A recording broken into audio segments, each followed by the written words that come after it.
Everyone can take their seats. It's 9 o'clock. We'd like to get started. You let me go. Yeah.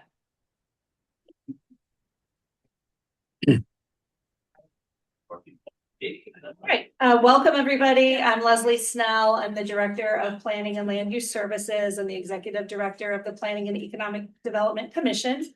Thank you all for coming out this morning to hear about the NP and EDC's proposed legislative changes. We're really excited to hear your feedback and to get your thoughts on what we have proposed. I'd like to thank Dylan Sussman and Peter Flinker of Dodson and Flinker for coming out to Nantucket to facilitate this morning. And at this point, I will turn it over to them. Thank you.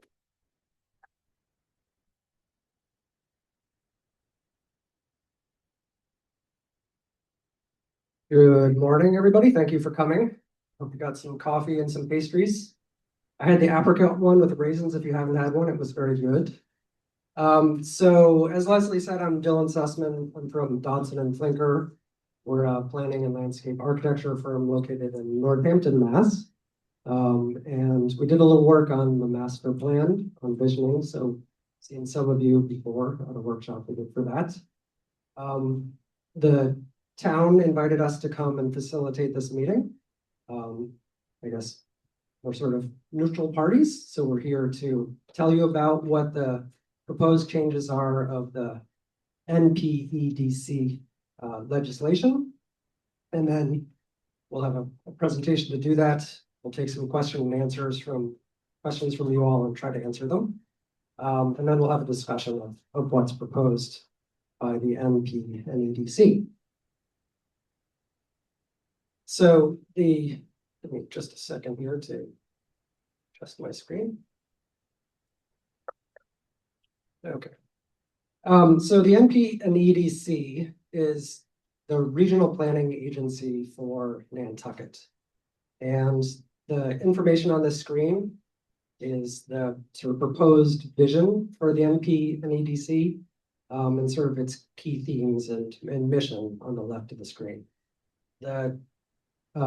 The language which says about us comes from the NP&EDC. I'm not a member of the commission. As I said before, I'm a consultant, so it's about them, really. So the vision of the commission is to create a resilient, sustainable, and equitable Nantucket, meaning balancing economic, environmental, and social factors for current and future needs. And its key themes are regional leadership, collaboration, and education. Basically, regional planning agencies in Massachusetts typically don't have sort of power. They're there to coordinate and facilitate activities between towns. Nantucket is unusual in that the regional planning agency is for a single town, but it still is the regional planning agency, the NP&EDC, is fulfilling those regional roles still that are typical of an RPA. Like leadership, support, and coordination for the region by developing plans, policies, and programs that consider the diversity of our demographics, culture, and environment to benefit visitors and residents, serving as an advocate, so coordinating with state agencies and other government entities, and coordinating public and private efforts. This computer is very sensitive. I'm sorry, the screens keep switching back and forth. So as I said before, Nantucket is unique in that it has multiple levels of government for one single geographic entity or a single town. So there's the region, the county, and the town, and each of those has its own sort of government. But there are a lot of overlaps between those. So for example, the region and the county both share, or the county and the town both share members who are the county commissioners and the select board. They're the same people and they serve both roles. The region and the town share staff. So for example, Leslie, who introduced us, is contracted through the region, but also serves, is supervised by the town. So there's a lot of overlap amongst these bodies. And I think to some degree that makes the situation a little bit confusing, but it's because there are specific functions that are called out for regional government and for county government that Nantucket still needs to fulfill, even if those are serving only one town. Similarly, the commission and the planning board have a lot of overlap. So the planning board is a town body, it's elected. It primarily does permit reviews, so it reviews zoning permits and subdivision permits. And it also has a role in sort of planning, looking to the future and trying to figure out what's coming and how to prepare for it, which is laid out by state statute. So the planning board is responsible for master planning for Nantucket and is currently involved in updating the master plan.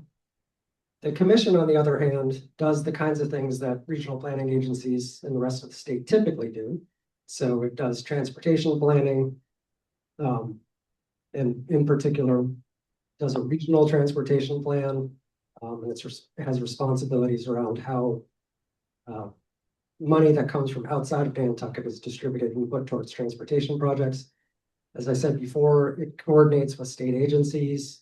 It does advocacy with other state government or other state agencies. It provides technical support for the town. So typically regional planning agencies will have staff that have expertise that towns call on for doing things like economic analysis or land use planning. So your regional planning agency does that in a somewhat confusing way because that staff is both regional planning staff and town staff. And then finally, it develops policies, plans, and projects to address regional issues. The way I think about this for Nantucket is that that's largely about how Nantucket relates to other towns. So how does Nantucket relate to Barnstable? How does Nantucket relate to the other islands?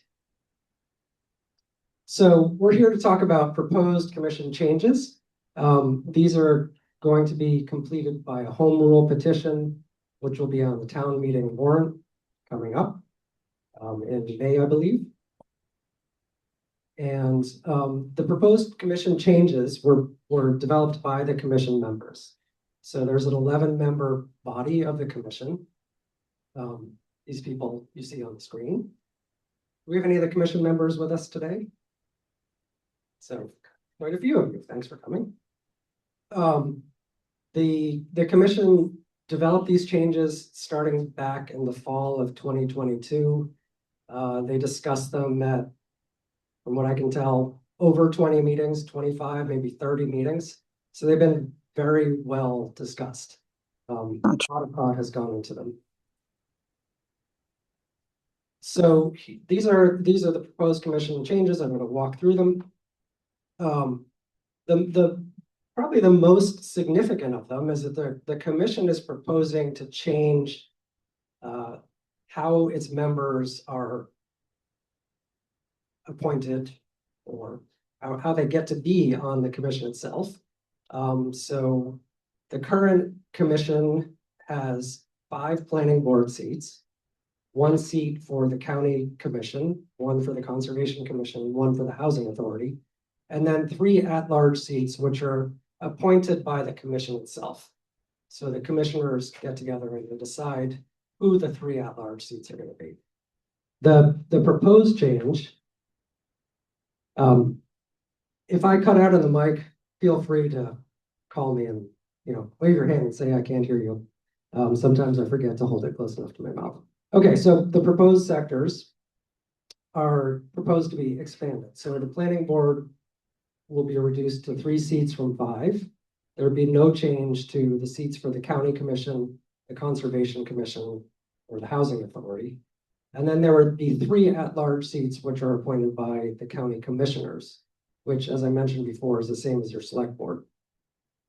And then there would be permanent seats added for the land bank and historic preservation interests, and 1 new seat added for the business interests and social services interests.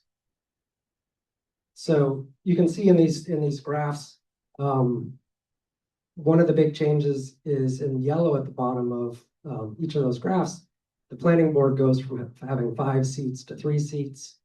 The number of at-large seats, which is in green, remains the same, but it shifts from being appointed by the commission itself to the outside body of the county commissioners. And overall, it goes from 11 members to 13 members. So looking at it in detail, you can see the changes there in red. So reduction in planning board seats, changing the appointment of the at-large seats, and then the details of where the sort of sector-based appointments would come from. So historic preservation would be appointed by what's called your certified local government, which is represents historic preservation interests, and it's composed of the Nantucket Historic District, Local Historic District, and the Nantucket Historical Commission. And then the business sector would be appointed by the Chamber of Commerce. The land bank would be an elected official, and then social service interests would be appointed by the Council for Human Services. So overall, the point of this is to have a more diverse makeup of the commission. The commission was established about 50 years ago, and a lot has changed on Nantucket in that time. So, for example, the land bank has been established. So giving a seat to the land bank is proposed because the land bank owns a lot of the land on Nantucket, and so has a significant role to play in planning for its future, for example. Similarly, I think the need for social services has expanded. And so there's a proposal to incorporate that into the commission. I think this reflects changes in regional planning agencies overall. So when regional planning agencies were established, they were more narrowly focused on land use planning. And over time, their sort of mission has evolved to incorporate other things. So I used to work for a regional planning agency in Western Massachusetts, and we dealt with things like public health, which were not originally conceived of in regional planning. So why do this? Why have appointed commissioners instead of elected commissioners? So appointed commissioners are recommended based on research of best practices in Massachusetts. And the state recommends having the appointments at the local level so that you have the most accessibility. Basically, if you have to run for office, you need to do things like having a separate bank account and tax return, and it's expensive and it's time consuming. So the idea here is that if positions are appointed, they're more accessible to the general public, and you can have a more diverse commission. Why not have term limits? I think the commission talked about this a lot, and they were concerned that it would narrow the pool of potential commissioners if you have term limits. And also in 2017, the annual town meeting of Nantucket voted on implementing term limits and rejected it. In another related topic, the commission recently opposed limiting term limits for the Steamship Authority Board. Another question is term lengths for commissioners. So the commission recommends having 3-year at-large terms for at-large seats and annual terms for all the other members. So that provides for a level of stability, but also ensures that there's some sort of institutional memory. And it allows the planning board to cycle through its members so that they all get the experience of the commission and the commission gets their expertise. So looking at just the historic preservation, as I mentioned earlier, the certified local government is what the commission is proposing appoints its member. That's made up of both the Historic District Commission and the Historical Commission. And it has a relationship to the federal government. It already works on regional initiatives. It has access to local and state grants and federal grants. And it has the biggest membership pool. So it has 15 members as opposed to 7 in the Nantucket Historical Commission or 8 on the Historic District Commission. And it has a mix of both elected and appointed members. So it will, it also has a relationship to the preservation planner for Nantucket. So you can see there's a lot of overlap and complexity of how the commission relates to other forms of government, how the members of the commission relate to town staff or regional staff. So the commission changes have been reviewed by the commission, as I said, as well as outside bodies who would be part of appointing members to the commission. So the planning board supports this and thinks that it's valuable because it needs adequate and diverse representation to ensure that the priorities are aligned with the town's priorities. Excuse me, but I'm really finding the chat pop up to be very distracting, and it's not Fine. long enough for us to read what it's saying, So I think we're gonna ignore the chat. No, Dylan, it's Yeah. gonna say visually, I'm not, I'm trying to read and listening, yeah, losing. if I was able to turn that off, I would, and we'll look at the chat comments when we get to the discussion portion. Sorry. The land bank commission supports the change because adding a sort of land bank perspective is valuable for the long-term future of Nantucket. The Chamber of Commerce and the Council of Human Services support this, as does the county commissioners and the Preservation and CLG Community Coordinator. Because it's going to be more equitable, it's going to have a broader pool of representation. So another change is changing the name of the NP and EDC to the Nantucket Regional Commission. So why do that? It's shorter and it's more intuitive. So you've probably noticed that I've gone back and forth between NP and EDC and NP-EDC. So Nantucket Regional Commission says what it is. It's about regional planning. It's consistent with the names of other regional planning agencies in Massachusetts, like the Cape Cod Commission or the Martha's Vineyard Commission. And it makes it more clear how this is different from the planning board and other agencies. The purpose statement in the enabling legislation is proposed to be changed. So the current purpose statement is, in order to plan for the orderly and coordinated development and protection of the physical, social, and economic resources of the island of Nantucket. The proposed purpose is, in order to plan for a resilient, sustainable, and equitable region by balancing economic, environmental, and social factors for current and future needs. So why make that change? As I said before, when regional planning agencies were established, they were mostly focused on land use planning. And this change incorporates the vision that the commission developed for itself over the course of 3 years of meetings and a lot of discussion. So this adds kind of an updated why for the regional planning agency to plan for resilient, sustainable, and equitable region. And it also aligns with what are called the 3 pillars of sustainability, which is, balancing economic, environmental, and social factors. Within the changes proposed in the enabling legislation are changes to the responsibilities of the Planning Commission.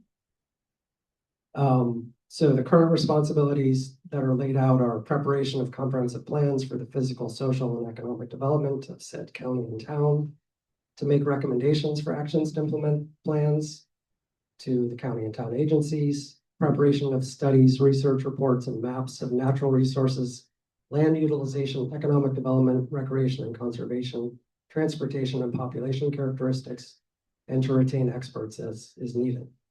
The proposed responsibilities are to provide leadership, support, and coordination for the Nantucket region by developing plans, policies, and projects that consider the diversity of the demographics, culture, and environment to benefit both visitors and residents, to serve as an advocate outside of the Nantucket region to foster cooperative efforts with other government entities, to promote public and private efforts to resolve issues, solve problems, and explore opportunities when such efforts may benefit from sound regional planning, to make recommendations for actions to implement plans to responsible agencies, and to retain staff.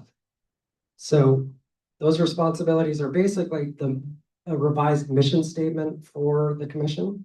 And I think you can see that they focus on the kind of leadership role, the advocacy role, the long-term planning role, the public-private partnerships, and don't make changes to retaining staff or making recommendations for implementation.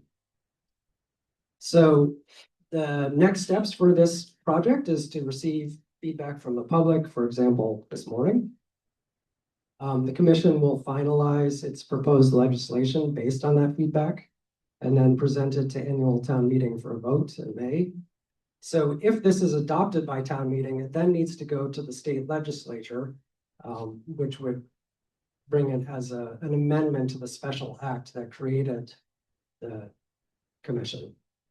So there are several steps before anything changes.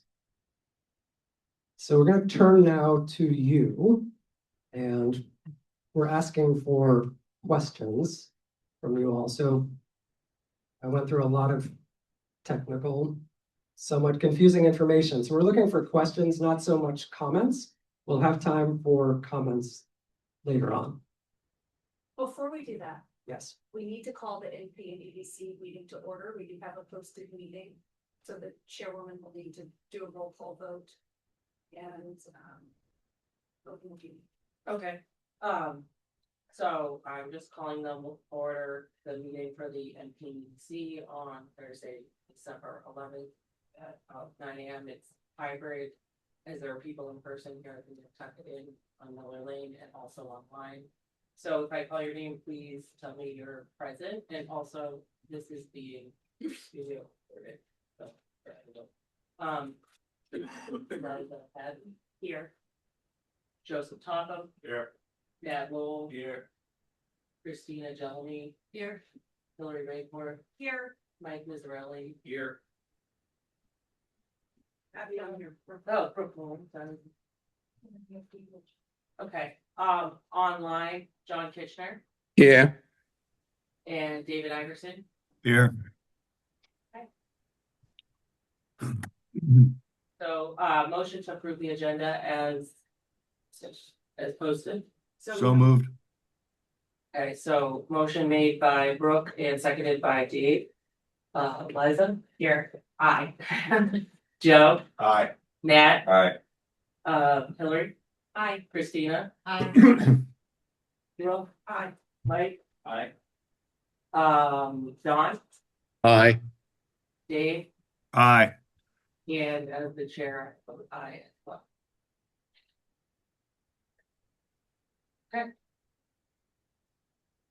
All right. So does anybody have any questions about what I presented?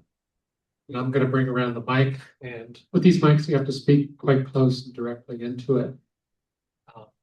I'm Peter Flinker, I work with Dylan. Great to be here on Nantucket. You wanna call on people? Or point? All right. You do have some. Hi, everyone. Thanks, and thank you both. I'm Hillary Hedges Wakeford. So I just had a couple clarifying questions about the presentation. So Dodson and Flinker are consultants. Could everybody hear me? Okay. Now. So Dodson and Flinker are consultants. Where did the presentation come from? Did you have a hand in creating the presentation, or what has your role been in developing the presentation? Yeah, so the presentation was prepared largely by a member of the commission and provided to us by the town staff. We made a few additions to it, but mostly it was prepared by a member of the commission. A member. Yeah. And in terms of what our role has been, basically we've tried to understand what the current legislation is, what the proposed legislation is, what the history of the commission is, and the proposed changes. And gotten up to speed, and we were brought on about 2 weeks ago. Okay, thank you. So there was one thing in the commission or in the presentation that I, as a member of the commission, was a bit surprised about, which is, even though I haven't had an opportunity to vote on this commission because I was not a member, I'm an elected member, elected to the planning board, appointed to this commission, and I'm also a lead proponent of a citizen group that has different legislation that's been passed twice at town meeting and opposed by the NP&EDC twice. And is also a different version, is also on the warrant again for 2026.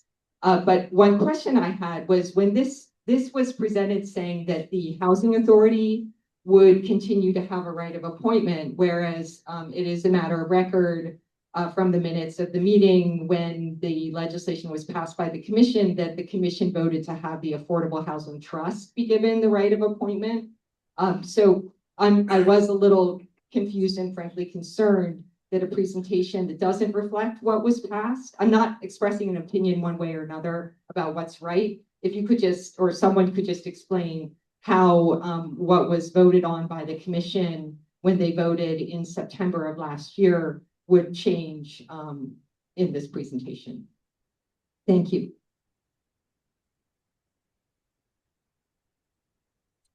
So, can you hear me? Yeah, hold it Okay, right really, on. really close. I'll do my best to answer that. I'll have to go back and review the minutes from that meeting, but I think more importantly, perhaps the recording. I'm wondering if it may have been a typo in the minutes. My recollection of the conversation was that it's the housing authority to be the appointing authority, one, because they're the elected official of housing for the town of Nantucket, but two, the Affordable Housing Trust legislation actually requires that an NP&EDC member be a member of their board. So it would be this kind of dual role of they're appointing to the commission, but then the commission is appointing to them, and that logically didn't make sense. And that was my recollection of the conversation at that meeting.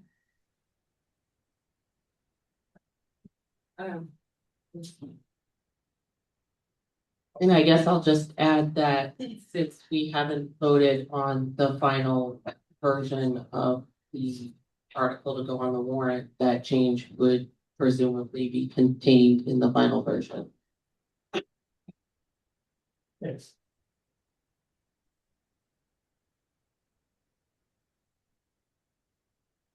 Who was first? Or Hi, Campbell Sutton. I'm not on any. But, so I had a question. I had two questions. Really. Here, hold the mic a little closer to the mouth. Like that? Thank you. Yep. Okay.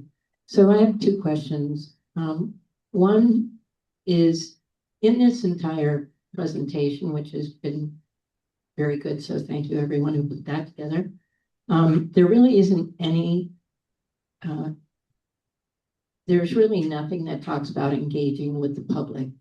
In my mind, I think more about like a Nantucket Regional Planning Commission, you know, with community engagement. I feel like that's one of the things that's really missing and it's part of what creates a lot of tension.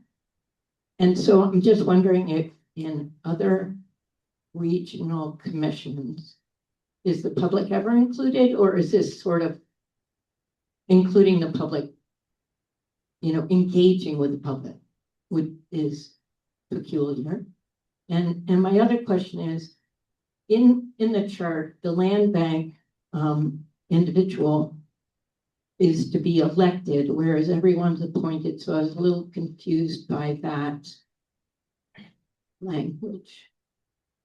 So maybe someone could explain that to me. Thank you. Sure. Yeah. So I think there are two parts to the engagement with the public, right? One of them is what does the commission do and how does the commission engage with the public? I would hope that when the commission does its work of developing plans and policies, it's engaging with the public, and I would hope that happens in the future. If it isn't happening currently, I assume it is because that's usually how planning works. And it seems to be doing that this morning. And then the other part is the sort of public at large or the community at large represented on the commission itself? Does it have a say in what the commission is doing? From what I understand, the proposed changes are in part to make that happen, right? To have representatives of groups that are not currently on the commission, like social services or the businesses or the land bank. So I think that's part of the idea of expanding the membership of the commission and expanding the representation to be more diverse. Your second question was about appointed versus elected.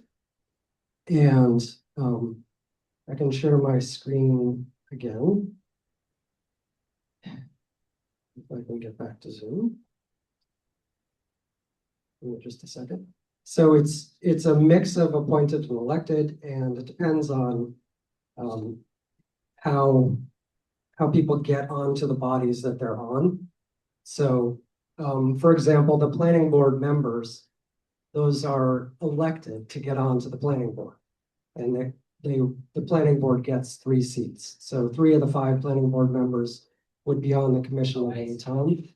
The county commissioners are also, the county commissioners themselves are elected, but they will appoint 3 at-large seats. So it's sort of one step away from direct election of those commissioners. One of those seats goes to the county, to the Conservation Commission, which is appointed by the select board. One from the Housing Authority, which is an elected body, and then 3 that are appointed by, or 4 that are appointed by, 3 that are appointed by other bodies, certified local government, Chamber of Commerce, Council of Human Services, and 1 from the Land Bank, which is elected. So it's a mix of elected officials and then appointed officials. Did that help at all? Yes, it just, the whole thing just continues to be this circle of interior people that have all the say. So, and just having a public meeting. Oh, sorry. Sorry about that. Sorry, I got the elected piece. Sorry, Nat, I don't mean to frustrate you. Okay. But, because one of the things to me, this is just my own thing, one of the things to me is that in order to be appointed, you have to be part of someone's inner circle. So we end up with a lot of inner circle people. And it's always said, well, we had a public meeting on it.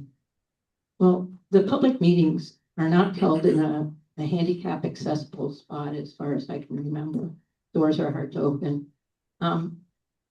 There's no ramp to get in. So it's small, but anyway, a public hearing is a lot different. Like, let's say in transportation, don't mean to pick on you, Mike, it just came to me that, we have an intersection on the island, let's say, and there's a problem with it. Well, why not have a public hearing on it at the beginning to find out what the people in the area think about it, what their solutions might be, before you decide that you're going to create solutions, and then you're going to present them, and then you're going to say, well, too bad, this is it. And so I just sometimes think that the processes could be turned around a little differently for community engagement. So sorry for taking up so much time. Thank you, Campbell. Just a reminder, we're trying to take care of questions Yeah. first, Trying and to, then we'll have plenty of times for discussion. yeah. Welcome back. I'm part of the discussion. All right, hold that. All right. So, question? And we'll get to the people online. I see 2 people online have questions as well. My name is Lucy, so am I good? Yeah. So on the elected, so planning board, they're elected, and there's 3 of the elected people going to the NP&EDC. So what 3 do you pick? Like, I know they're elected, but like, who chooses the 3 to go there? So the planning board itself would choose the 3, and they would serve. So they're kind of appointed, maybe, is it? I guess they're appointed by the planning board itself, and there'd be 3 at a time, each of which serving 1-year terms. Okay, and I was a little late to the game here, so the article that we passed, the voters passed, like, did the state not want that to pass? Like, what happened to that? We're back here again, so. Yeah, so the town meeting has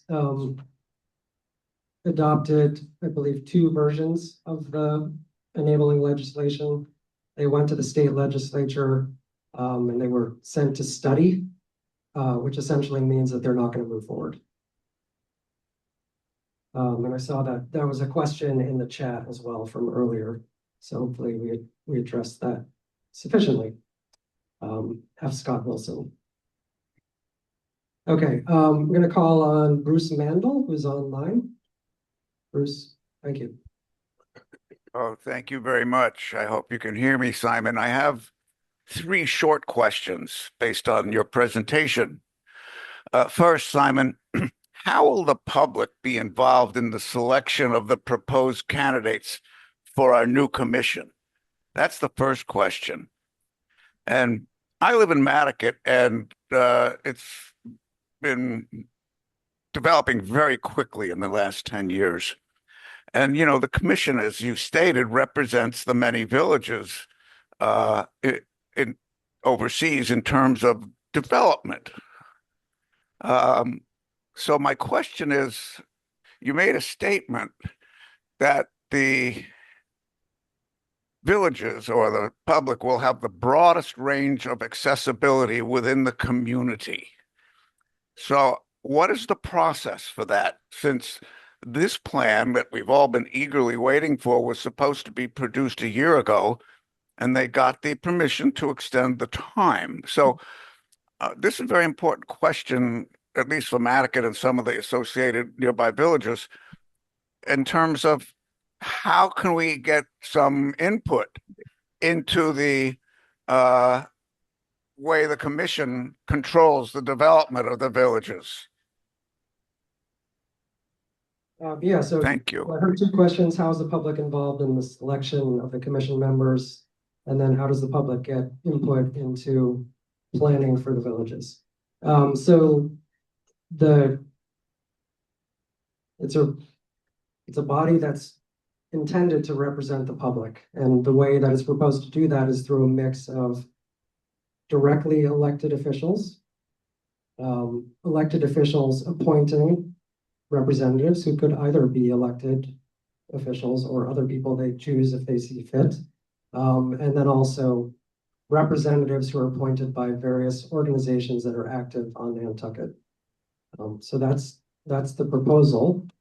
How is the public involved in that? Well, they're definitely involved in electing the people who will be sitting on the commission, like the planning board, or electing the county commissioners who will appoint people. Your second question, how are the villages represented? So it's the same answer. They're represented through the commissioners. I think your specific question there is probably related to historically the commission has produced village area plans. So those village area plans have a role in the future of the villages. I kind of got the sense from your question that you think that they sort of control development in the villages, but that's really the role of zoning and the planning board, not the commission. So the commission doesn't have sort of regulatory power. It's a long-term planning and coordination body. Oh, thank you for that, Simon. It sounds like there's really not too much public involvement here, although the process of election, of course, we could consider that. And your mention of the area plans is interesting. I'm the chairperson of our area plan work group. And while the area plans serve as guidelines, they have no influence in how the commission or those entities that function under or within planning, such as HDC, Concom, ZBA, it has no meaning to them in terms of other than, hey, this is what the community would like to happen, but we don't have to follow it. So we would like to know, or I would like to know, in the formation of this new commission, is there a way for there to be more public involvement directly on the commission? Yeah, I hear you. I hear that you have concerns about sort of the representativeness of the commission and its responsiveness to public input and direction from those area plans. I'm going to turn now to Ann Duis. who's also online. Okay, thank you for that answer, Simon. And do you want to unmute yourself? Looks like Anne is driving. Okay, yes. But and if I do, I apologize, and I'll put the question in the chat, but I have two questions that I.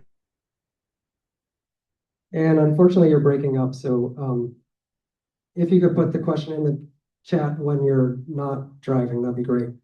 Presented at the State House. Hello? And you've been breaking up, so we're gonna ask you to put your question in the chat.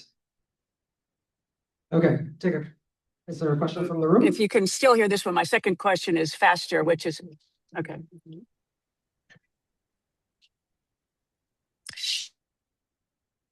Yeah. Yes, so I wanted to know how we do it. Can we see the list? Sound. You can hear? Okay. All right, You want to see the list of what? the list again of who's gonna. Sure. propose to Yep. be.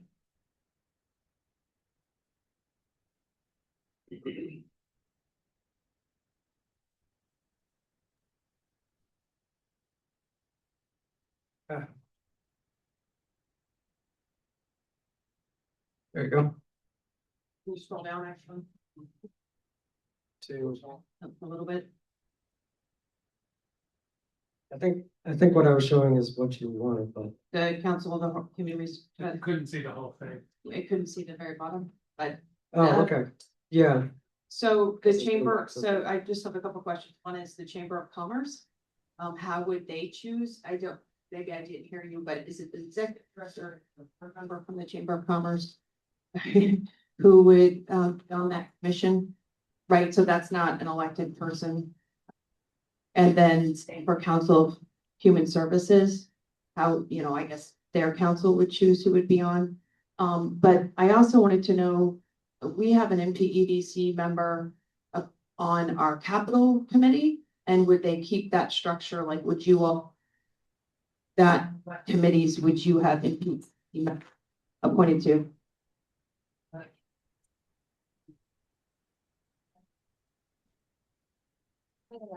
Yeah, so we'll have Leslie answer that one. Oh, I win. So first question about the Chamber of Commerce. The Chamber of Commerce is one of the 16 regional tourism councils. Hold it right up. I'll start again. The Chamber of Commerce is also one of the 16 regional tourism councils identified by the Massachusetts Office of Travel and Tourism. So they have a regional component, just like we're a regional planning agency. So that's the tie. It's not the tie to their membership organization prong, it's the tie to their regional tourism council prong. So they would select, their board of directors would select who's going to represent them. So that's how that would work. And then your other question was about which NP&EDC. I think your question was about how the NP&EDC would appoint to other boards, committees, and commissions. So that would remain the same. That would not change.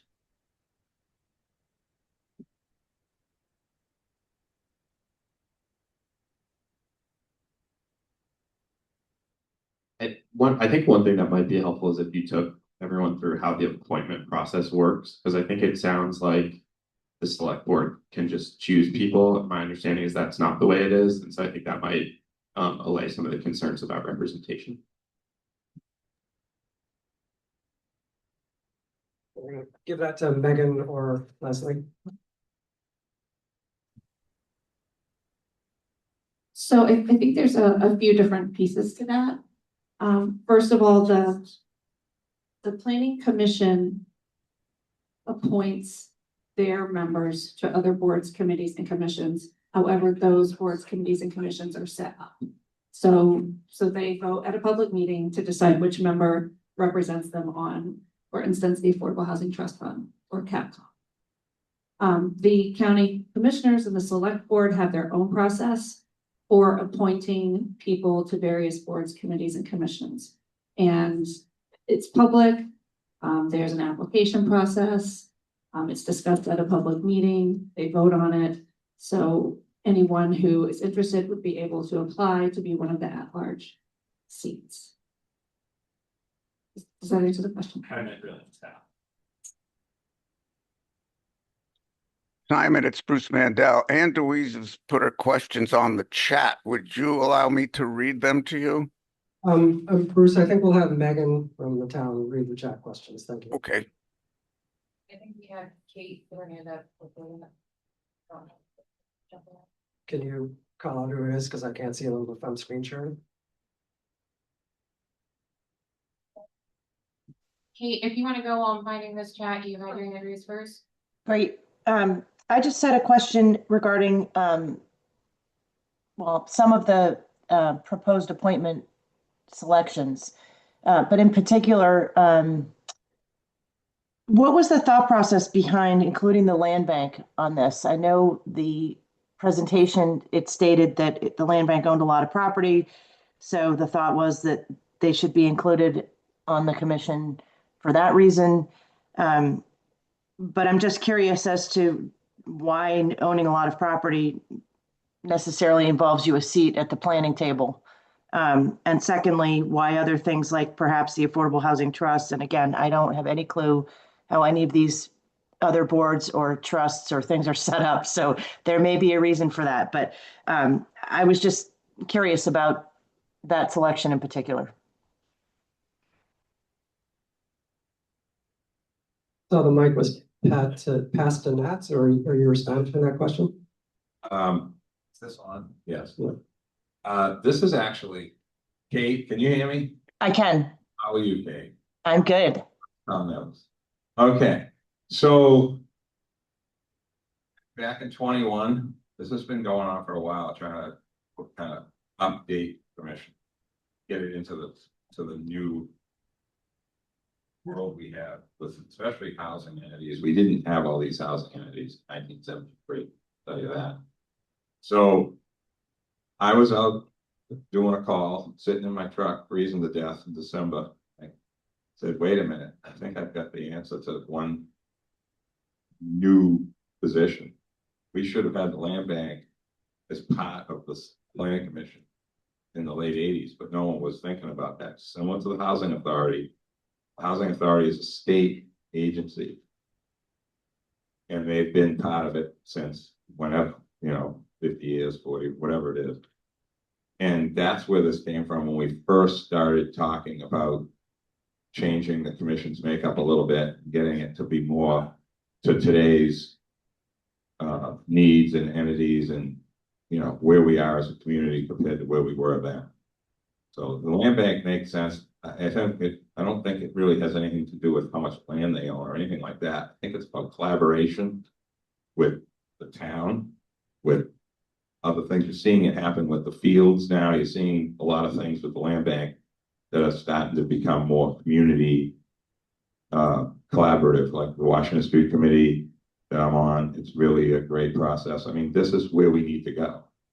We're not going to have any more land to get for them. I mean, there's very little left. So we have to move forward to a new era. And that's the reason. Thank you. Thank you.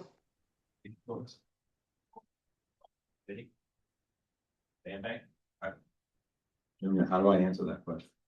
How is it influence? Yeah, how are they going to influence the committee on their decisions? I mean, everybody can have influence. I mean, any entity can have an influence. I mean, I don't know how to answer that question. But it's not really a legit question. I mean, everybody has equal influence. And again, back to that, we are not regulatory, we're advisory. We are not regulatory. There's only 2 in the state that are. We are not one of them. And that's been set up that way since 73. Thank you. Thanks. And to answer the question about the Affordable Housing Trust, the commission appoints one of their members to the Affordable Housing Trust, which is why they selected the Housing Authority to be the housing representative. Okay, so I'm going to read Ann's question. Ann's question was 2-part. So Can you compare this proposal with the citizens petition at the State House? What are the key differences and why? Is there a provision for accountability, e.g. an annual report? Who wants to speak that?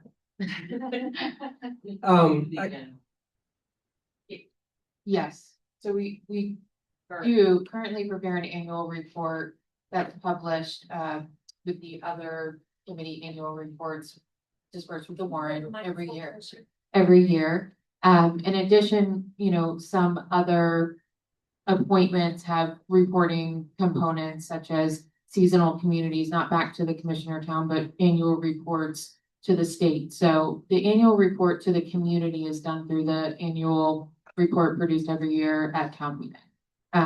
Who wants to handle the first question? I can handle the first question if you'd like. So the question of the comparison between this and the various citizens petitions that have been either adopted at town meeting or proposed for the upcoming town meeting, the differences are, from my understanding, are largely about the makeup of the commission, whether there are term limits or not,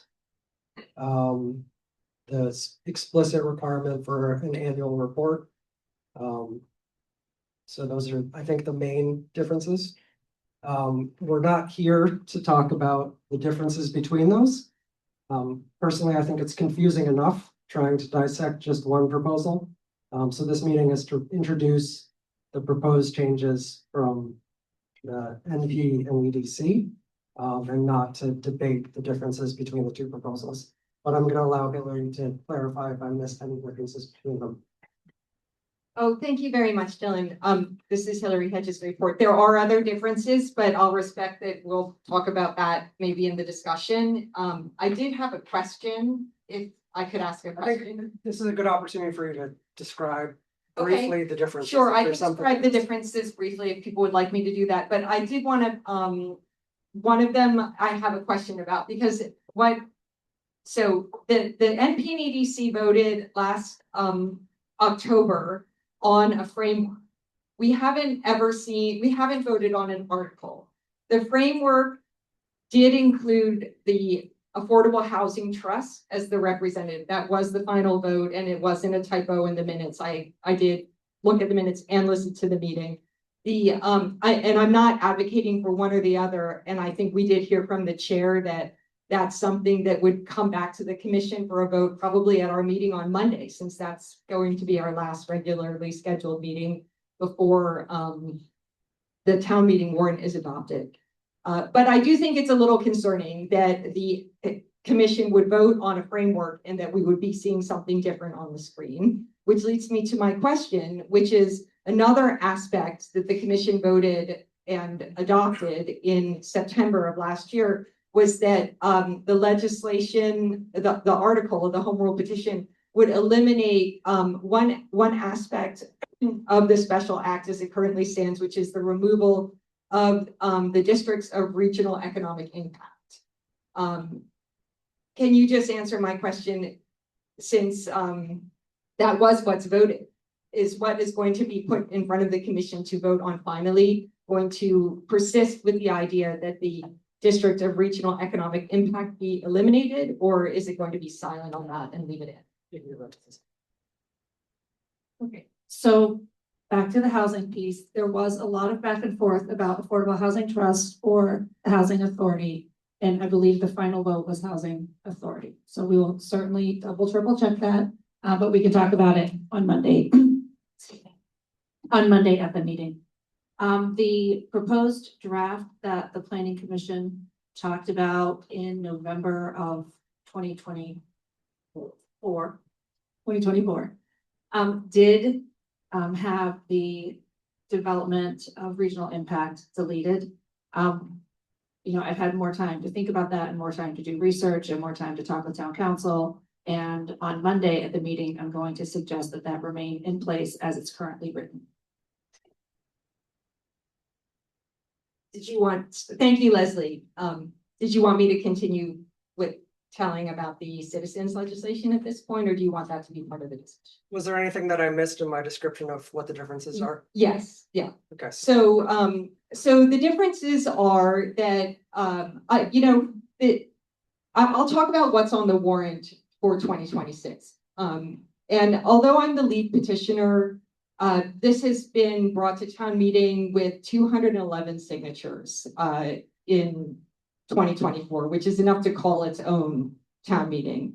And this alternative legislation has passed twice, and we'll see how it does this year. But the main differences are the inclusion of directly elected members. The citizens article on the warrant includes 4 at-large members and suggests that 2 of them be directly elected by the voters of Nantucket and 2 of them be appointed by the county commissioners. So it has 1 additional at-large member for a total of 4, and 2 of them are directly elected, and that's the main difference. Another main difference is that it proposes 2 planning board members, whereas this proposal suggests 3 planning board members. I think there is a very big problem with having a quorum of the planning board on this planning commission.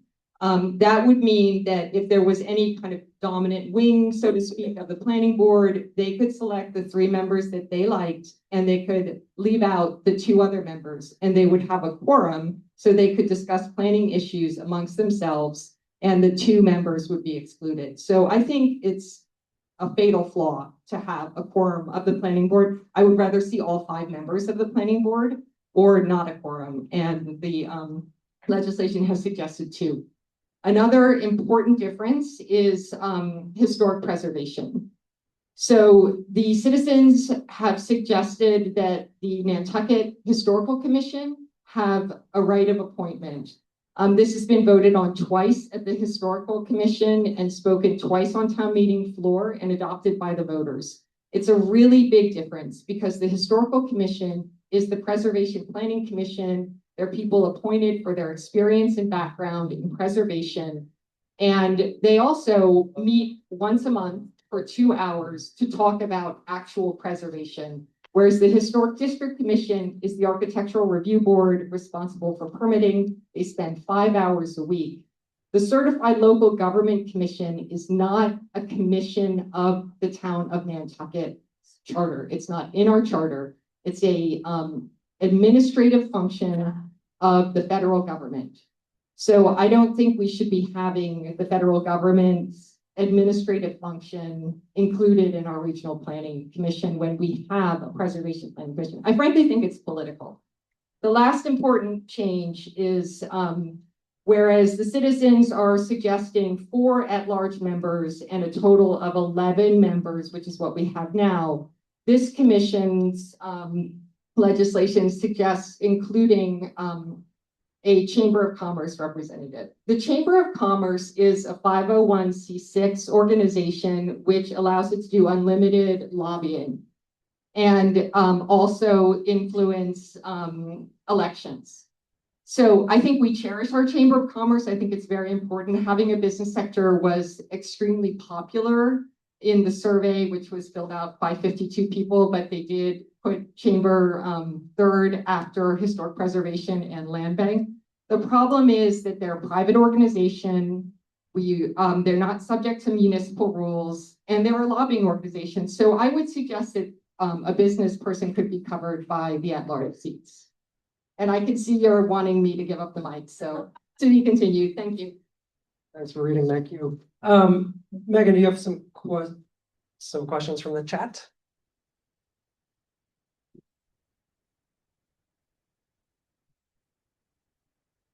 Sorry, bear with me while we go through where we left off.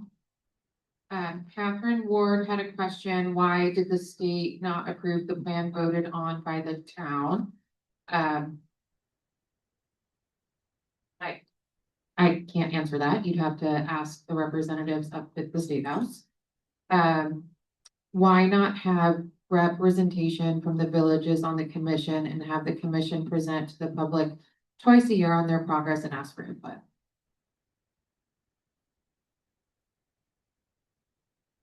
Maybe that's more of a comment. Yeah, seems like a comment. All right, so Anything else in the chat? Oh, yes, Brent Terminella had something, hold on. Uh, Basically, he's asking for an explanation on the org chart, where does the NP&EDC fit?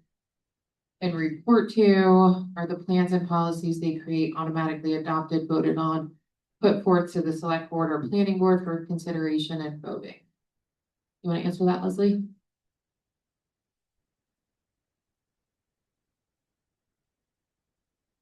Yeah, just thinking of how to answer the org chart question. So let's go back to that one. As it was already stated, the planning commission is just an advisory commission. They do have certain roles that they have to fulfill, the regional transportation plan, for example. But all of the recommendations that they make are just that, they're recommendations. They have to be followed through by the select board or the county commissioners or the conservation commission or some other regulatory board. They are only there to make plans, to make suggestions, to make recommendations, but they have no ability to implement. The NP&EDC is a regional planning agency. It's, established by home rule petition. It is separate from the town of Nantucket government. It's not part of the town charter. It's its own independent agency. So it's not really part of an organizational chart.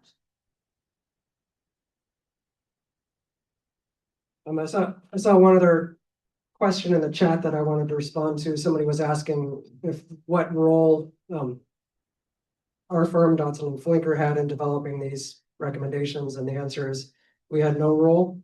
They were developed by the commission itself. We're just purely here to moderate and facilitate the meeting. Let's check here. Yeah.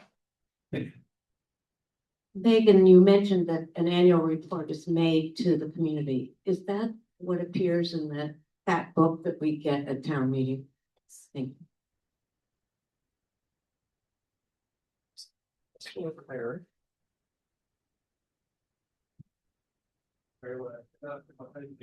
I think, yeah, I'm hiding as usual, but. Can you go to the responsibility slide? Can you go to the responsibility slide? Yeah. Real quick.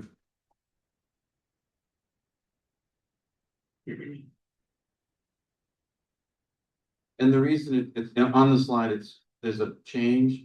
Right now, it's talking about current responsibilities, preparation of studies, research, reports, and maps, blah, blah, blah, all that. Yep. It's not on the proposed responsibilities. And I'm wondering, is there a reason for that? I think it's important that, the proposed commission, the changes are to do the research and things. I think it has to be highlighted and should still be in the proposed responsibilities. But I'm asking, is there a reason it was removed? Thank you. Yes. Still says developing plans, policies, projects. Yeah, so I can't speak to why the specific words were changed, but it does say developing plans, policies, and projects. I would assume that the commission thought it wasn't necessary to enumerate studies, research reports, and maps, blah, blah, blah.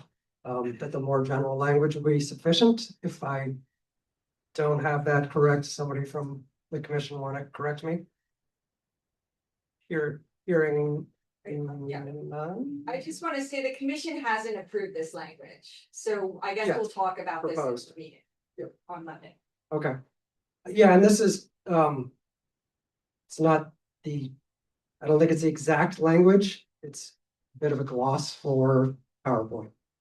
All right, so I'd seen a question in the back a long time ago. Christy Farrentell, I'm the housing director for the town.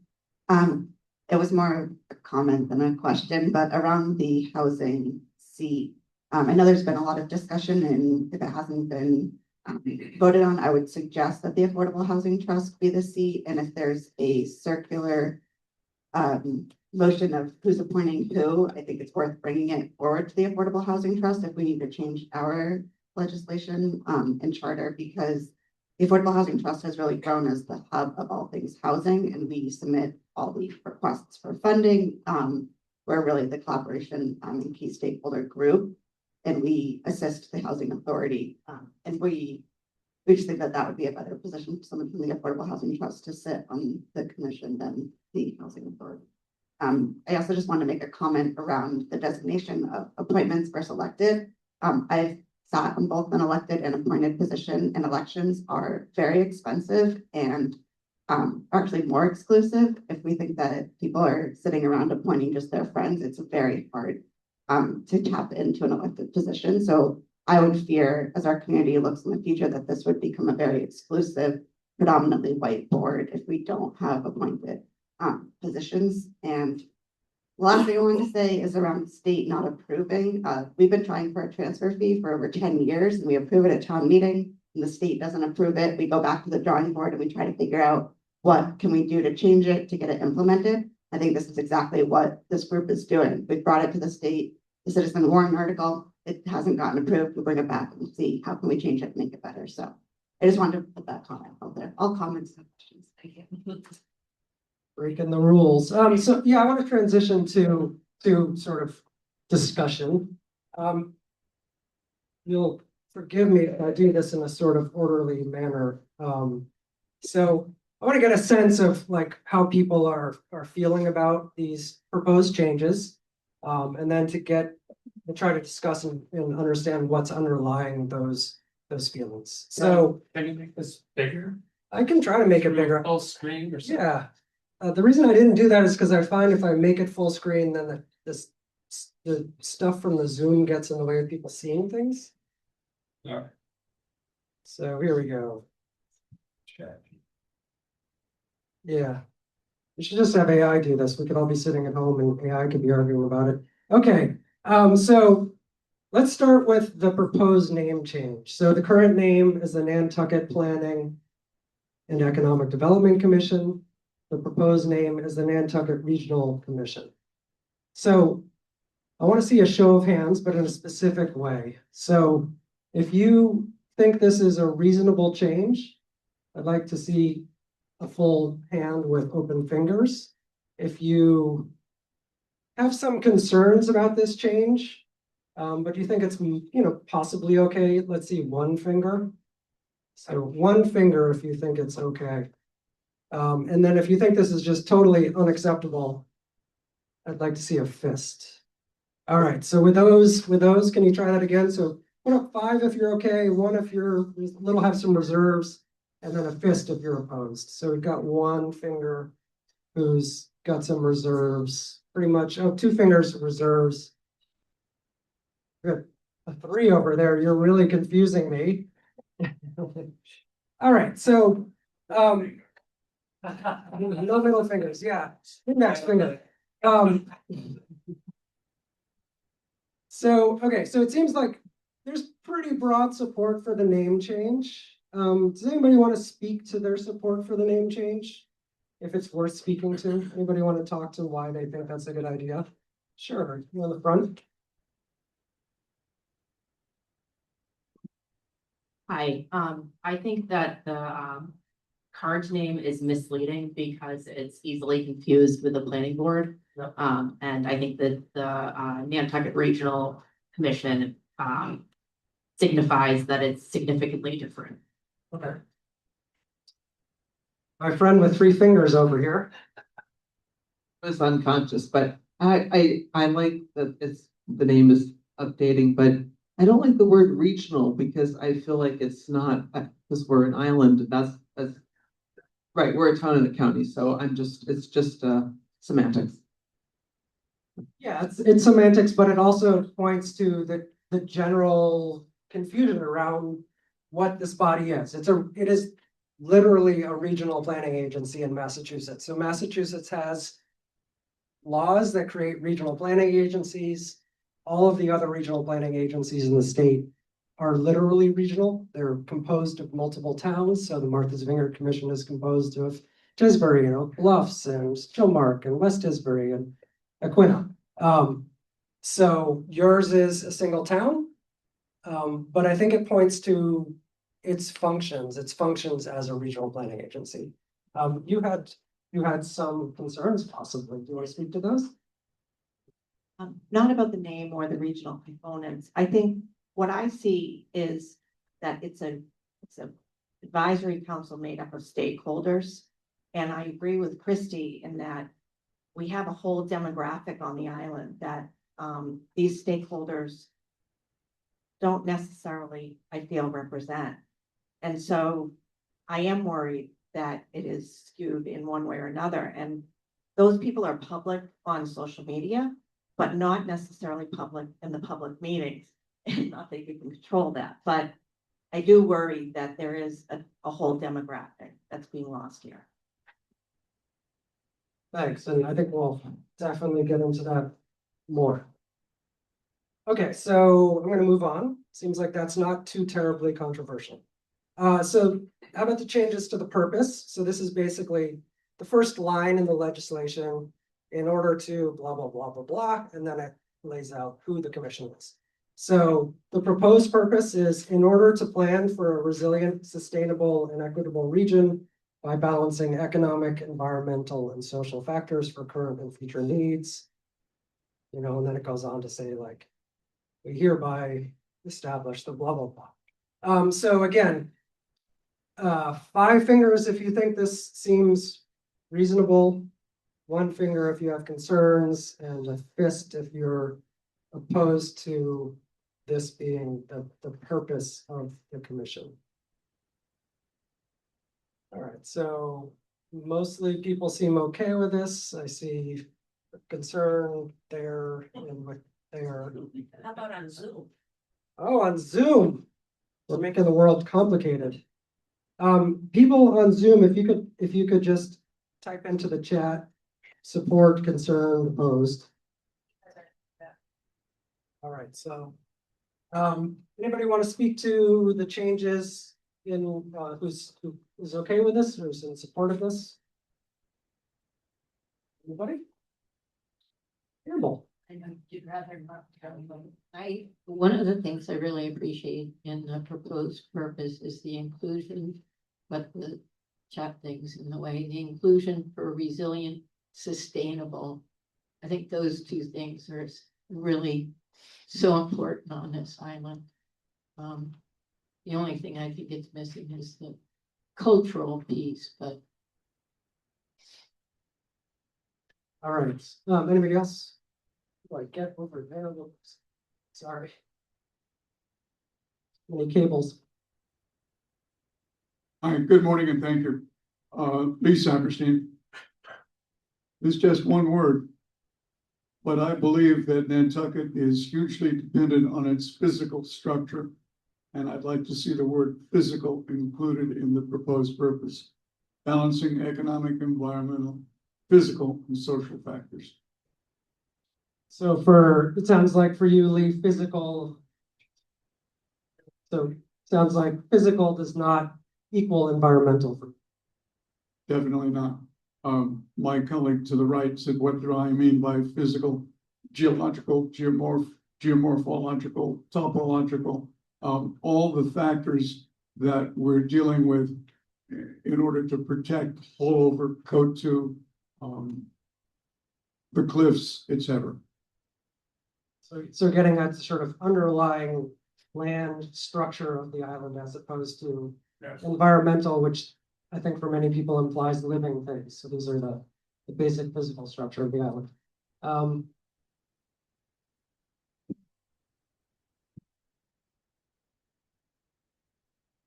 Thank you. I totally agree with Lee. And I also would like to see the word protection. I think we have to protect this island. It's fragile and we have to protect it. Any other thoughts on this change, proposed change?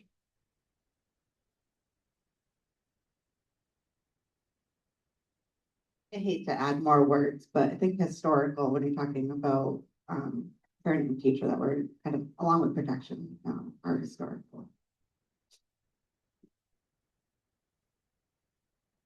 All right, so I've heard referencing the physical structure is important, representing the island's history is important. Campbell was interested in culture and protection. Anything else on this one? Okay. How about the responsibilities? So we had a comment before about, is it explicit enough about studies, research reports and maps, etc. Let's go through I know there's a lot on this slide, but basically the idea is that the commission is going to be more focused on sort of leadership and coordination. It's going to continue to develop plans and policies and projects. It's going to do advocacy outside of the region, foster cooperative efforts with other government entities, promote public and private efforts to resolve issues, solve problems, and explore opportunities when such efforts may benefit from sound regional planning, and then making recommendations for actions to implement those plans to the county, the town, the state, or federal agencies, and retaining staff to do all of that, and experts as required. So if you feel like this is generally okay, I'd like to see 5 fingers. If you are concerned, I'd like to see 1 finger. And if you're opposed, I'd like to see a fist. You guys are getting lazy or you're getting tired. Come on, put those hands up. So again, this seems to be generally supported by the people in the room. On chat, if you could also make comments, that'd be helpful. All right, so I saw one finger of concern, which I think was over here. 3 fingers. Somebody was.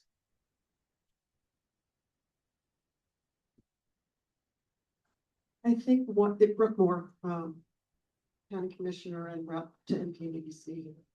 Oh, even closer, yeah, ooh, that's great. In the era of post-COVID. So I think one of the things that's really important is to understand what is the power and authority of this commission and what isn't. And I'm not sure we're clear here on that. What is the difference between a plan and the execution of a plan?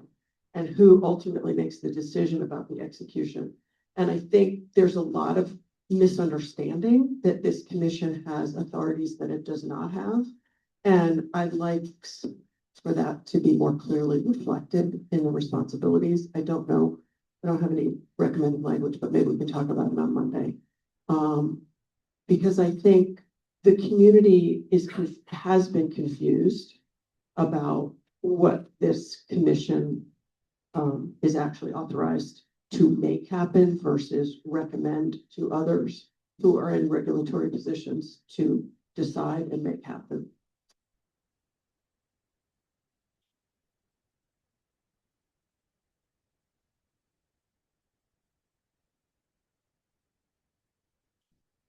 Thank you. I'm just following on to Brooke's comment. I would, as a newbie to the island, more or less, I would love some recent examples of recommendations that the Planning Commission has made to the Select Board.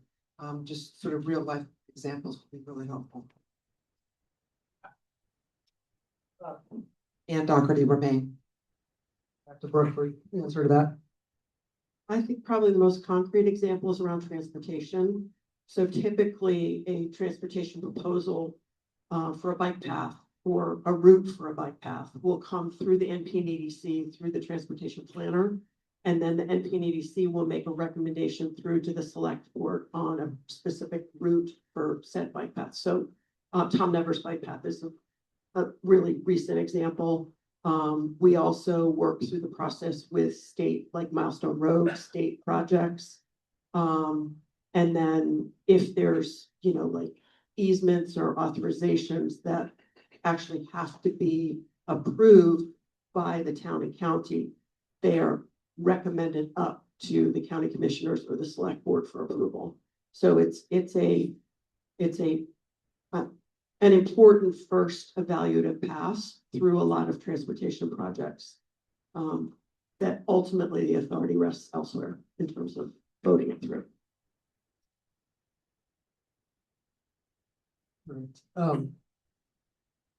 I saw Matt had his hand up. I just want to add to what Brooke said way better than me. She hit on everything I've been frustrated with in the last 15, 20 Everything? Quite a bit. So this is where, when I first got involved, sitting with people that are no longer with us. I always try to say this one here is a good one. When Frank Briggs told me we're a seat at the table state, and not to ruffle it. We don't have regulatory authority, but we have a prestigious position with the state and a lot of little tentacles attached to stuff that Brooke is talking about, Sconset Road. The process to get things done is impossible now. It's so difficult. But at the same time, it's a voice for Nantucket at the state level beyond, I don't want to say beyond the select board, that's not what I mean. But it's a sort of a separate voice that matters. Okay. We got the funding for the transfer bridges at the steamship through the planning commission. It just stuff that is really complicated in how funding works. Bike pass, that's really pretty much mostly NP&EDC as far as the tip, and that started with Bulbous, Mike. Are we going back that far? It was a while ago. Milestone, but I'm talking about the bike path, Steel Point, when we really got going on the bike path after the original bike path that was built, well, many years ago. So I think that it's a very important point for the residents of Nantucket to understand that the Planning Commission, and I do agree with the name change, the Alphabet Committee, some former chair of the Finance Committee called it, it's important for us as a community to understand that this commission's position at the state level representing Nantucket is as or more important than getting into every little minutia issue that we can or can't do. And I really stress that to everyone. Thank you.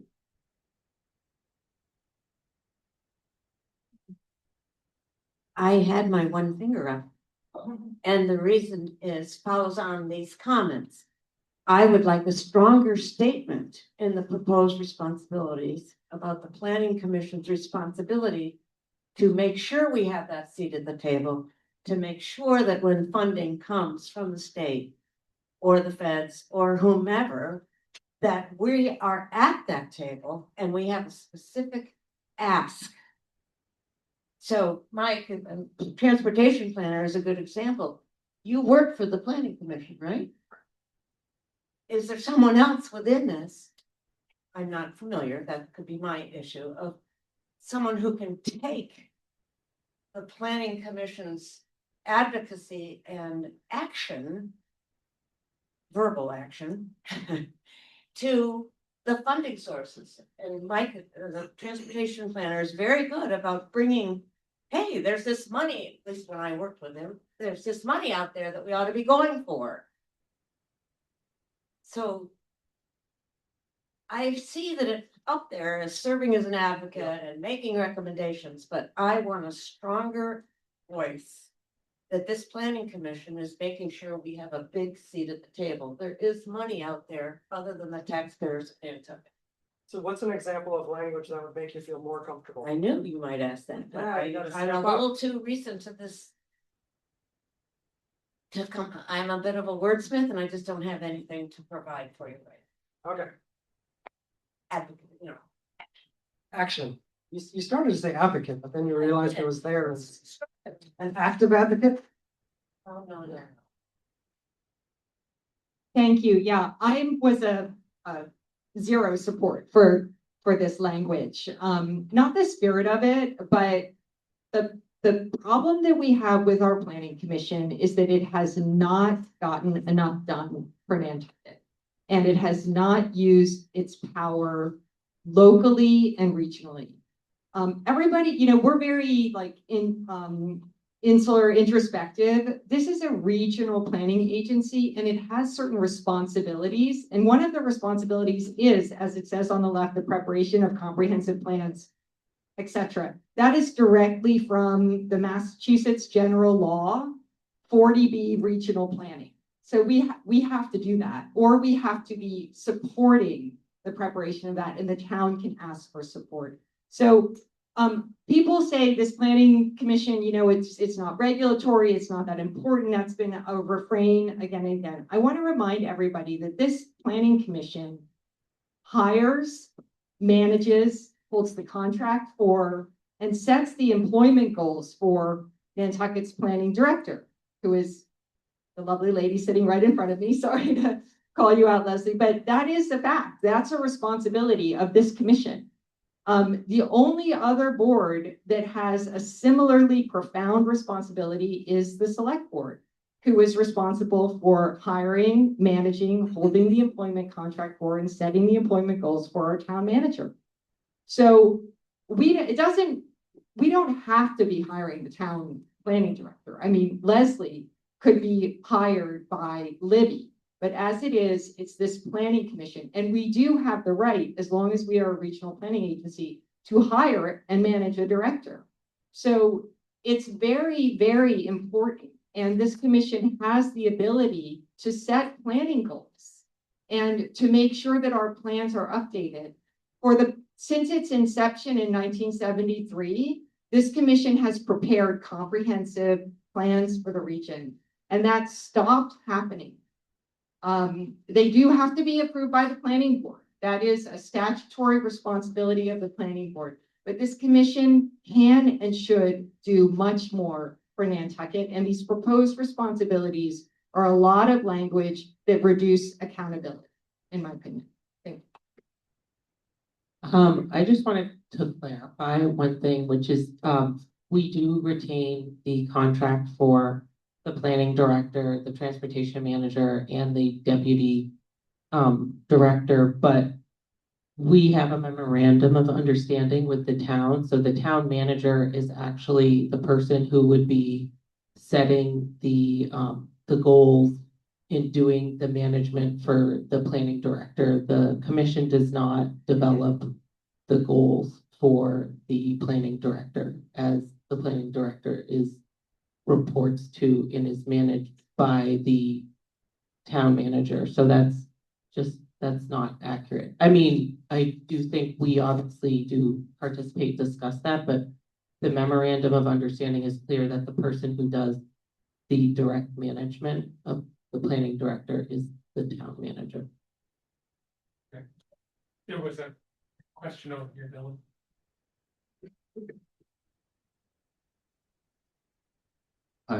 Yeah, I'm not sure, Abby, that's actually how it works. Reality, that's not what's on. But I was really, sorry, there you go. I was really more commenting that NP&EDC has more responsibility than traffic. We're doing the traffic and the roads and all that. We're doing all the road stuff because we have to get money and et cetera. But there's a lot more possibilities that could come out of that commission than come out of it right now. And a lot of that has to do with the planning, et cetera, the plans and studies, which is why I wanted that more highlighted. So that's sort of one thought. And I think what I see sort of missing over the last few years is public engagement. And I understand why it's happening, that we're all so busy and there's so much going on and they're overwhelmed and not enough staff necessarily. Oh, there you go. So I get it, but I think that in the proposed responsibility should be to have robust public process in the planning. Part of planning is to bring in the public, and if you bring them in and you get enough buy-in and you go through it enough and they all feel like they've had their say, you get to town meeting, it's easy.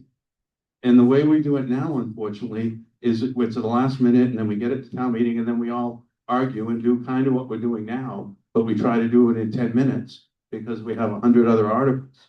And so I think part of proposed responsibilities should be, more public engagement, more public process. And if it takes more staff to do that, I think it would help us. Thank you. Need to hire more consultants. Hi, Mary Longacre. I wanted to provide a little historical information on the comprehensive plan.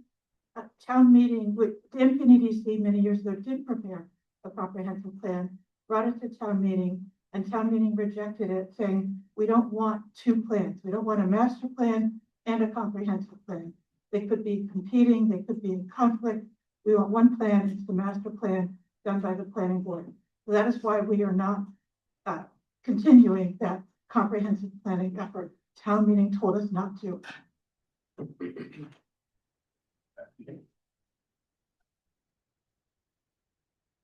Is there comment from somebody we haven't heard from? Not that I don't want to hear from people we haven't heard from, but comments from somebody we haven't heard from? No? Okay. Yeah, I just want to correct a couple of things. The MOU, and there are other people who know a lot about this who signed the MOU, who I welcome to hear from as well. But this stuff is really, really important. And we have to nail it down and have agreement as a community about what is going on here. So I'm going to say what my understanding of what is true is from reading all the documents and being at a lot of meetings, which is the NP&EDC hires the planning director and holds the planning director's contract and negotiates and offers the planning director a salary. The planning director has an agreement with the town to oversee all of planning and land use. So those are additional town boards. That means the HDC, the ZBA, the building department, and basically what a lot of towns call inspectional services. Our planning director is also the director of planning and land use. Our planning director reports to the town manager for everything involving those operational town boards, which are inspectional and permit related. For planning, the planning director reports to the NP&EDC. And as recently as under the prior chair, Judith Wagner and Nat Lowell, the planning director, Andrew Vorse, had specific employment goals that he was accountable to the NP&EDC for. So I think that there is confusion because of this. I think it's an extremely cumbersome and weak form of government and oversight, and it's part of the problem. So if there is, I think we need to work it out. If we don't want it to be that way, we have to make it crystal clear.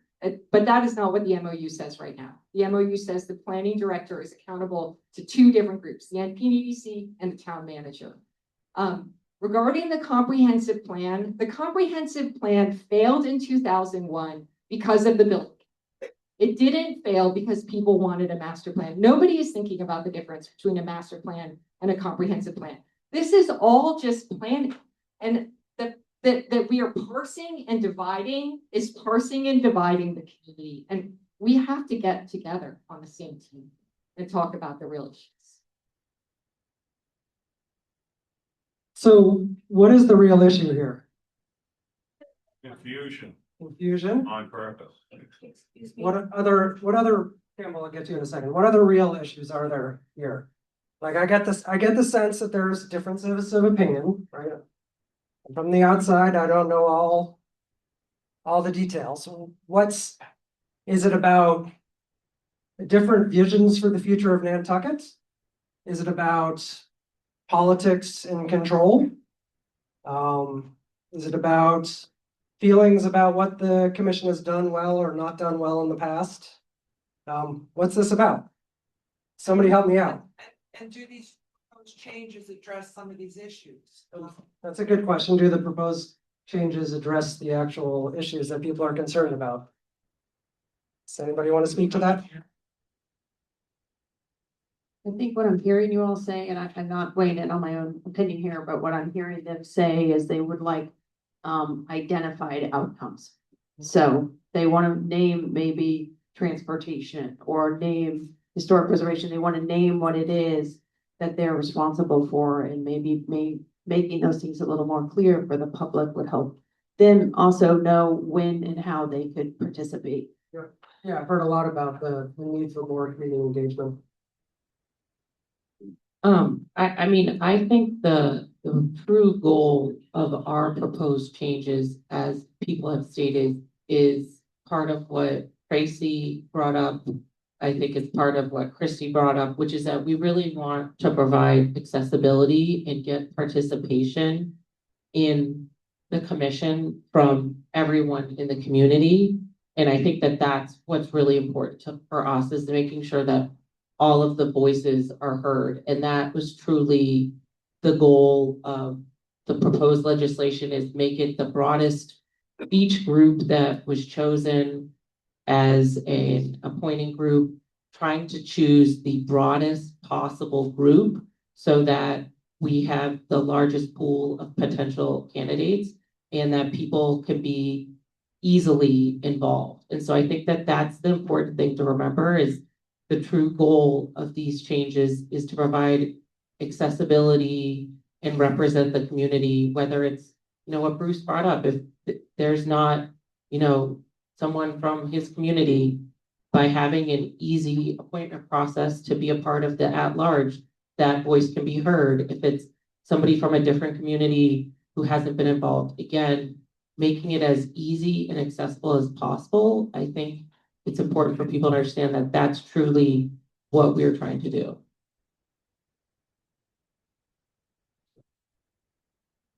We start back here? Sure, we'll start with that. I want to add, this is our enabling legislation. It is not a place to get extremely specific or highly detailed. It should be as broad as possible to allow us to operate in a manner which serves the public at any time in the future for whatever issues come up. So keep that in mind. This is our authorization from the state. It needs to be broad. It certainly is, something that can be discussed in terms of how do you implement that. That's where you get into the detail. Yeah, and as you've seen, it's hard to get that through the state, right? So you don't want to have to keep changing it over and over again and going through this home rule petition to state legislature process every time you realize that you might want to change your mission a little bit. He already has a mic.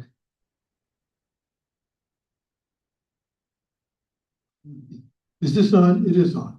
My name's Rick Atherton. I'm going to go back a second to the MOU discussion, because I really do think that's important from a community-wide point of view, that we have a unified approach to planning our future, our land use, that involves the select board as well as the planning commission, the regional planning commission. I was one of those, I think the only one who voted against the select board and the NP&EDC to sign that arrangement, the memorandum of understanding. I think it gave an opportunity for the select board to avoid being involved in the planning for our future in a very important way. And I think we'd be better off with the appointment and responsibility for the planning director to report to the select board through the town manager. That doesn't negate what the NP&EDC does, or the regional planning agency, but it aligns the responsibilities with the salary. There's nothing like having a salary paid by one group of people and a responsibility go to another to set up a system which I don't think works very well. I think if you watch the select board's review of the warrant and all the zoning articles that come through, you'll find the select board has very little input or comments on the practical effects of all those zoning changes will have on the future of Nantucket. I think they need to be involved, and I think the memorandum of understanding should simply be absolved. We don't need it. And then I think they would be involved and represent the community in a broad way, not just through a state agency. So thank you for giving me time to comment. So I hear their concerns about the memorandum of understanding between the NP and EDC and the select board, the town. I think we should table that discussion for the future, because this is about the enabling legislation. It's not about that memorandum of understanding, and that memorandum of understanding could be revisited, especially if the enabling legislation changes and sort of the structure of the commission changes and all of that. But I'd like to table the memorandum of understanding for today. Campbell, you have a comment or? All right. Yes, but it doesn't have anything to do with this heavy discussion. So, I would just like to see perhaps if it's possible under the proposed responsibilities, and it may be the wrong spot for it, but when there's the annual report, I personally, as a member of the public, I would like to see something where it's more of a presentation to the public, like with goals that are stated and where you are on the timeline of goals. And, you know, there's other entities that do this, even if they're just presenting it to the select board, but somewhere in a public forum, instead of having to read the entire thing, where we could see, well, what are you trying to do? How far along are we with this? You know, what are some of the obstacles, or, you know, just something like that, where you create more opportunities for people to understand what you're saying versus just the written material. Thank you.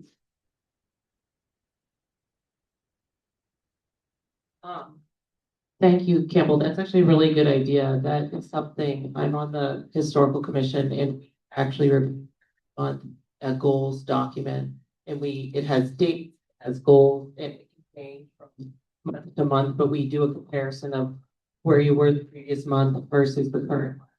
And you're just able to see how you're progressing across things. So I definitely think that is something that could be doable for sure. So I think it's a good idea. So I'm going to try to summarize a little bit what I think I've been hearing in this discussion. So I heard that there's confusion. Sure, yeah. So I've heard that there's a bit of confusion about the respective roles of the commission versus other town bodies. There are concerns about how that plays out in the reality of hiring and managing staff. I've heard that people would like more specificity about exactly what role the commission plays and kind of objective, measurable responsibilities. I've heard that there's a need for more community engagement in the commission. I've heard that there's an opportunity to improve how the commission reports back on what it's doing to the community so that the loop is closed. So that's some of what I've heard about this topic of responsibilities. Was there anything that was said that was really important that I didn't capture there? Yeah. On public engagement, more of it, yes, but I think we also heard earlier in the process. Okay. So better earlier public engagement.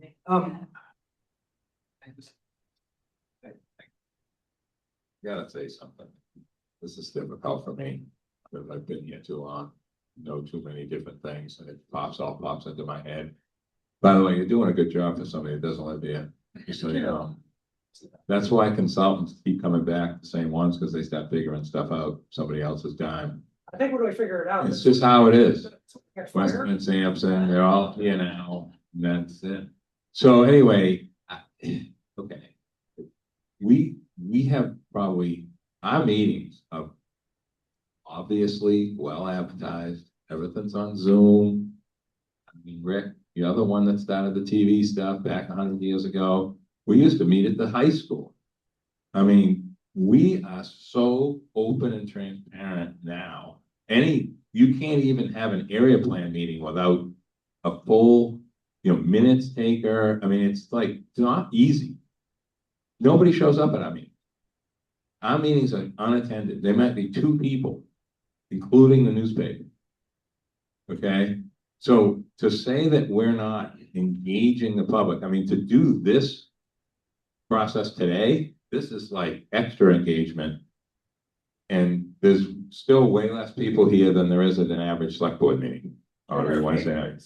Huh? And there are pastries. And there's pastries. I didn't actually go over and check them out yet because I was late. But anyway, we look, we have more plans on Nantucket than any community of this size. We got the master plan, we have the strategic plan from the select board, we have the crack plan, coastal resiliency plan. We have, and there's others that I can't even list them all. Bottom line is, the public doesn't understand all that stuff, and that's not our fault. That's just because things are complicated now. You have to almost be a junkie to understand what's going on here. Okay, so I want to make a couple of responses to some things that were said by others. I'm not going to name names. It's okay. They know who they are when I start talking. Roads, things that get done through the town, through bids, the big sewer project that just happened, has nothing to do with the planning commission. Zero, like less than zero. But there was a lot of complaining about certain things that were done. And those are good, that's a good thing, but whose fault are these things? I don't really blame anyone. I blame the system and the way things are done today create a lot of confusion. So as a community, being the DPW director is not here today. He should be here because he's part of what Mike does. They work together collaboratively between the transportation plan, the DPW director, and other town employees, town department heads that are involved in things that cross over from planning to the town. This is why this stuff is easy to get all confusing. It's hard to unravel, but in reality, we're still the same as we were a long time ago. It's just things are harder to do. Bidding, as I said, different entities that come here to work. It's just more complicated. But there can be a better way, but it isn't that simple, and it's not our fault. I'm all for collaborating, all for more people coming to meetings. I'm for joint meetings. Now that's Dawn sitting over there. We've had some really good joint meetings in the last couple of years between the select board, planning commission, and who was the last one? Board of Health? I think it was Board of Health. That and one, yeah. And that's stuff that we need to do because all these entities have different things. When they dug up Prospect Street, put in a new water main and nothing else got fixed, that's when things started to get like, wait a second, what are we doing? Okay, you don't dig up a street like that and not fix everything under it. That's the kind of collaborative effort we need as a community. This stuff up here on the screen is more for the legal makeup, the way the commission needs to evolve due to the changes on Nantucket over time. Thank you. So, a couple people online, great. Simon, if you don't mind.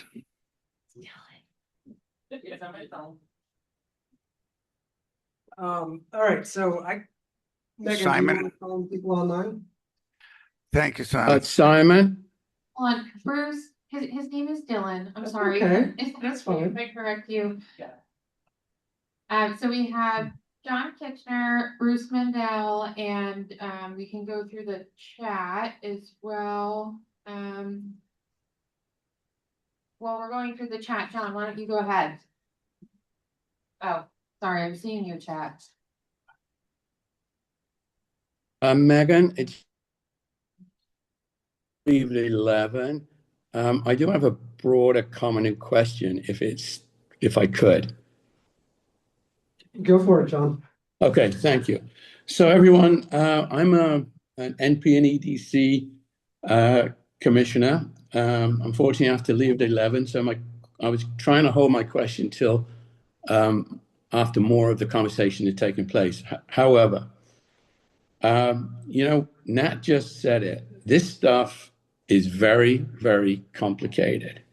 So here is my comment and question. It is true the differences between the 2026 Citizens article that Ms. Rayport is sponsoring and the article that we are now talking about, there are some very important differences that need to be resolved. However, there is a lot in both articles that is the same. And it took a lot of months and perhaps even more than a year to get that agreement on a lot of the content of both articles. As I said, I'm a commissioner. I do believe with goodwill and dialogue, these two articles could be harmonized in one article before we get to town meeting. You know, we all know how town meeting works. There isn't enough time for even simple articles, let alone two competing articles that are kind of the same but kind of different. I think it's asking a lot of our voters to, at that moment in time, to just choose one over the other. You know, Ms. Rayport is now an NP&EDC commissioner. So that's my comment. My question is, why not give the commissioners one more chance to come together in a public meeting to try and harmonize these two articles into one before we get to town meeting, and not, you know, I'm sorry to say it this way, not to waste voters' time listening to a lot of what's the same and a lot that is very nuanced but important differences. So that's my comment and question. Thank you. All right, thank you. I think your question is, I think that the commission will have an opportunity to come together and try to harmonize those two articles. So hopefully you can pull that off. Well, that has not happened so far, Simon. So I think it's going to need a little more goodwill to make that happen. Okay. Bruce was online next. He's got his hand up quite some time. Oh, thank you very much. It's been very informative session, and I appreciate it and all the hard work that went into it. So you're to be complimented. Three quick questions, or well, points, and one final question. I don't think any of us here are looking for fault. I just heard that discussion. It's not my fault. It's not our fault. I don't think anyone is looking for fault. Anyone, at least, that's responsible and concerned enough.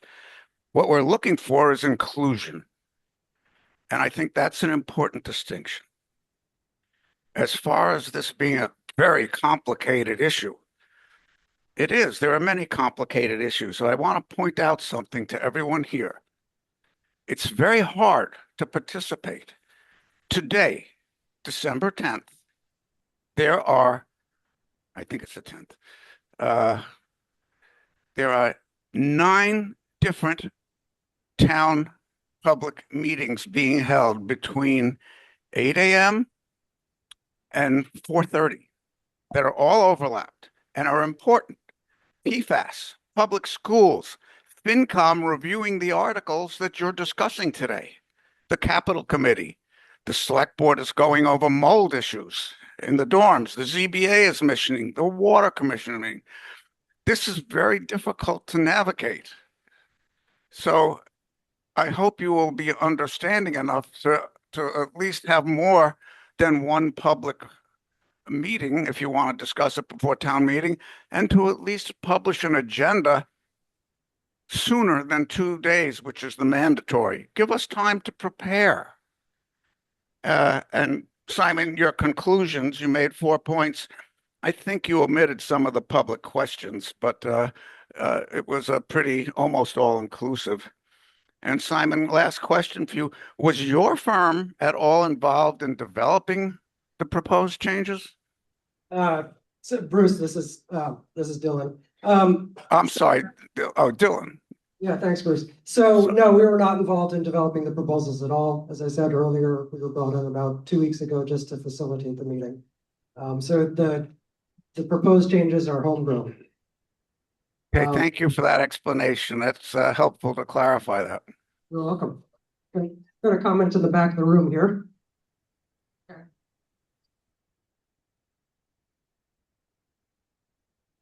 Sorry, it's me again. I really want to highlight, as chair of the finance committee, I really want to highlight what John just said.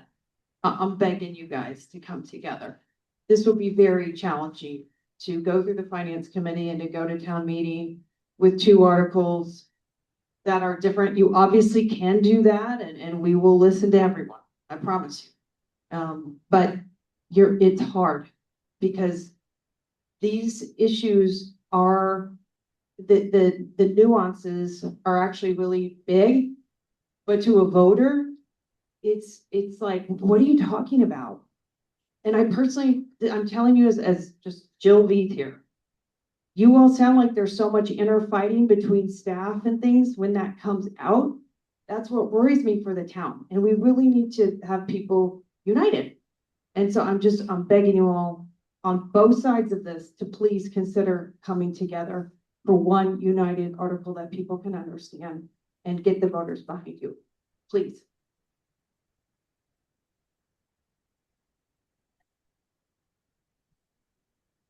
Good morning, everyone. My name is Barry Rector. Thanks for having me here today. Just a few observations and things I want to bring up real quickly. First of all, my God, why are we a regional planning agency? Way back when regional planning agencies were being formed roughly about 50 years ago, we had the opportunity, a very unique one at that, become our own entity.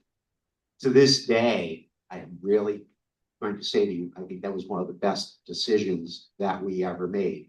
Because what it allows us to do is be able to leverage state and federal funding to be able to get things done on this island. If we had not become a regional planning agency, we would have fallen either under the Cape Cod Commission, Martha's Vineyard Commission. Essentially, in the end, when it comes to funding and stuff, we would have been the poor stepchild.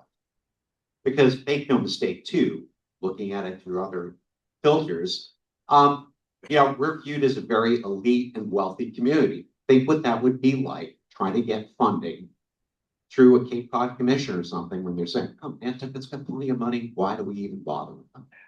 So there is that very unique perspective that I think you need to understand. Why is it important for us to maintain our position as a regional planning agency? It really does give us a seat at the table. The second thing is, which I walk away very confused with, is there's not enough public engagement. There's not enough public engagement. For as long as I sat on the planning board, the planning commission, first of all, each one of these people is very accessible. You know who they are. Mr. Lowell, who's always out there and about. But we are accessible as individuals. Plus, make no mistake about it, at every meeting, there is a section in there for public comment. We openly, as a commission, have that ability. And as Nat said, the most frustrating thing is to hear there's no public engagement. But on the other side of the coin, no one's showing up. So I'm not sure how you get public engagement when you might have 1, 2 individuals showing up. Yet there are these broad bodies out there saying it's not happening. I have my own personal opinion about why that happens, but realistically, you've got to step back and say, there's a disconnect here that's honestly going on. And in terms of working together, we actually did that at some stage as a commission. Frankly, I think one of the most disheartening moments was when we tried to do some type of collaboration with the commission. We were told flatly there would be no collaboration. It was either all or nothing. And that to me was a very tragic note to have hit. Because I would say the commission did offer an olive branch to be able to work things out. What do you do when you've got a side of the table? It's like, we're not going to do that at all. It's just my way of life. So there's a lot here to unpack. I wish I had some more time, but I'm going to stop right there for a moment and happily chat with people afterwards. Thanks for listening.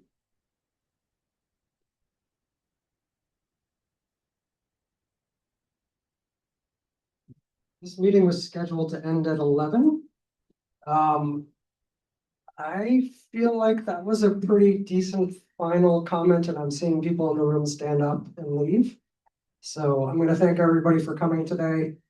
And Can I respond to that since I was personally? No. No, I'm sorry. It's. So- that we didn't- but Okay. That's not a true statement. So Hillary wants to clarify that they didn't offer to compromise, and I don't want to have a back and forth on this at the end of the meeting. I hear that there's a strong desire, at least amongst some people in this room, that these two alternative proposals be melded into one to the extent possible, so that it's less confusing for the voters.